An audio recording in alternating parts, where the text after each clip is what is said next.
কেউ তোমাকে কি অবস্থা? তোমাকে তো কোনো রাও বুঝতে আসি না দাদা। স্বর্ণের টুকরা পোলা পান, এত সুন্দর এত বড় একটা ওয়ার্ল্ড কাপ খেললে তারপরে মগদেশের ভিতরে হানতেছে।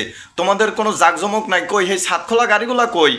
হ্যাঁ, তুরাক গাড়ি, তারপরে ওই কি কি গাড়ি, এগুলা কি সাতমাত দুইটা খোলা যায় না দাদু? দুইটা সাত খোলা গাড়ি লইয়া কেন তাদের সংবর্ধনা দেওয়া হইতেছে না? দুইটা সাত খোলার নিচে, দুইটা সাত খোলা গাড়ির নিচে তোমার মনে করো যে আলাদা আরেকটা ডেকোরেশন করতে হইব।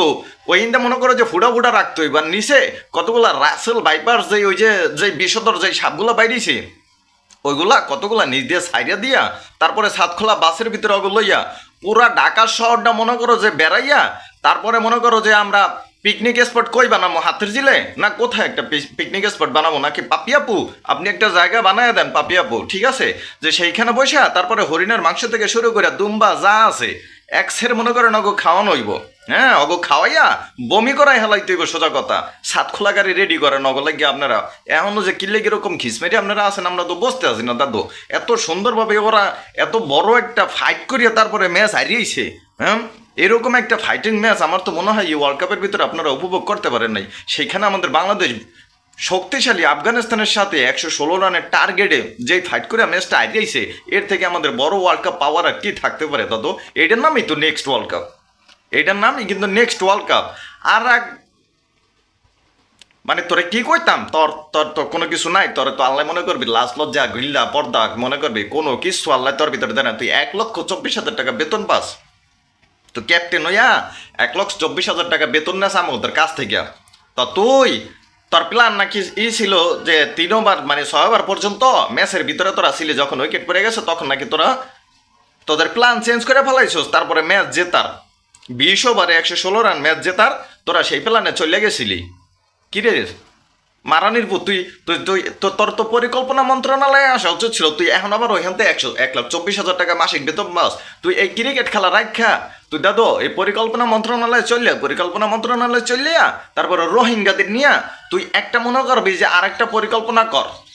আর নইলে ওই যে পাপিয়াপুর বংশধর নিয়া তারপরে গিয়া লিটন টনটন সরকার যারা আছে এদের ফ্যামিলি নিয়ে একটা তুই পরিকল্পনা করতে পারস না? তুই পরিকল্পনা মন্ত্রণালয়ের তোর হেড অফ চিফ থাকা দরকার। তুই ওখানে চিফ ম্যাজিস্ট্রেট থাকা দরকার। তুই তুই এবার আয়, তোরে পাপিয়াপুর কাছে দেখ আমরা রিকোয়েস্ট করিয়া তোরে দেখি পরিকল্পনা মন্ত্রণালয়ে কোনো একটা ব্যবস্থা করে দিতে পারে কিনা।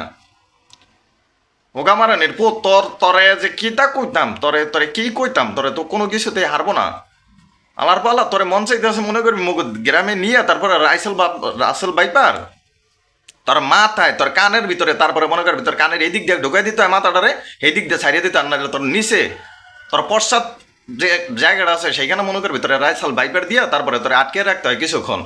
তোর পরিকল্পনা মন্ত্রণালয় মানে তোর পরিকল্পনা এত চেঞ্জ, আর তুই এত বড় পরিকল্পনা করতে পারস? তুই আয় বাংলাদেশে আয়, তুই বাংলাদেশে আয়, তোর লাগে বহুত কিছু উৎসর্গ করে দিব, ঠিক আছে? তুই একবার খালি বাংলাদেশে। আর আপনারা ওদের একটু সংবর্ধনা করেন রাইসাল বাইপার নিয়ে।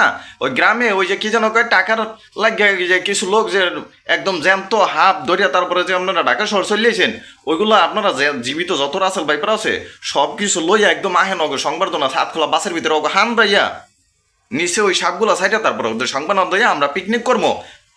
পিকনিক করবো তারপরে মনে করেন দুইটা বক্স লমু, বক্স লিয়ে দুইটা টলার মনে করেন একদম দুইটা টলার রেডি করিয়া তারপরে গান হবে ডিজে পাপিয়া, ডিজে পাপিয়া পাপিয়া, ঠিক আছে? এইগুলা সাইরিয়া তারপরে ইচ্ছা মতো রাসেল ভাইপার নিচে দিয়ে তারপরে খালি লাভ হইব ওরা ধরা। তাড়াতাড়ি রেডি করেন আপনারা স্বর্ণের টুকরা ছেলেদের জন্য।